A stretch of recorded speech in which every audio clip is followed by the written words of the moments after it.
Hi friends, இப்போ நம்ம insulin resistance அப்படின்னா என்னென்னு பார்க்கலாம். ஃபர்ஸ்ட் ஆஃப் ஆல் இன்சுலின் அப்படின்னா என்னென்னு பார்த்தலாம். இன்சுலின் வந்து ஒரு பெப்டைட் ஹார்மோன். இதோட ஒர்க் வந்து என்னென்னா, நம்ம சாப்பிட்ட சாப்பாட்டில் இருக்க குளுக்கோஸை நம்மளோட மசில்ஸுக்கும் லிவருக்கும் எடுத்துகிட்டு போய் சேர்க்கறது தான் இதோட ஒர்க்கு. இப்போது இன்சுலின் ரெசிஸ்டன்ஸ் இருக்கிறவங்களோட உடம்புல என்ன ஆகும் அப்படின்னா, அவங்களோட பாடி செல்ஸு இன்சுலினை வந்து பைண்ட் பண்ண விடாமல் தடுத்துரும். அவங்களோட பாடி செல்ஸு இன்சுலின் ஹார்மோனை ரிஜெக்ட் பண்ணிடும். அதனால் இந்த ஹார்மோனால் என்ன பண்ண முடியாது அப்படின்னா, குளுக்கோஸ் எடுத்துகிட்டு போய் மசில்ஸுக்கு சேர்க்க முடியாது, மசில்லையோ லிவர்லையோ சேர்க்க முடியாது. ஸோ இந்த மாதிரி பேஷண்ட் எப்போவுமே டயர்டாகவே இருப்பாங்க, அடிக்கடி பசி எடுத்துக்கிட்டே இருக்கும்.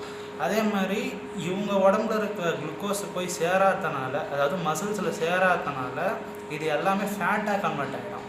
ஸோ இந்த இன்சுலின் ரெசிஸ்டன்ட் இருக்கிற பேஷண்ட்லாம் மெஜாரிட்டி எப்படி இருப்பாங்கன்னா, ஒபீஸாக வந்து இருப்பாங்க. ஸோ இதை வந்து தடுக்கணும் அப்படின்னா, சின்ன வயசுலேருந்தே இந்த மாதிரி பிரச்சனையை வந்து நம்ம தடுக்க முடியும்.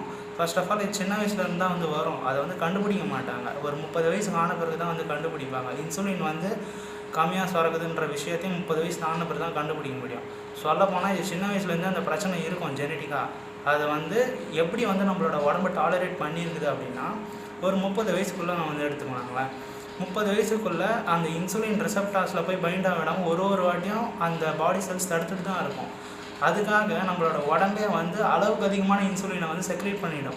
இப்படி செக்ரேட் பண்ணி ஒரு கட்டத்தில் அந்த பீட்டா செல்ஸால் போதுமான அளவு இன்சுலினை சுரக்க வைக்க முடியாது.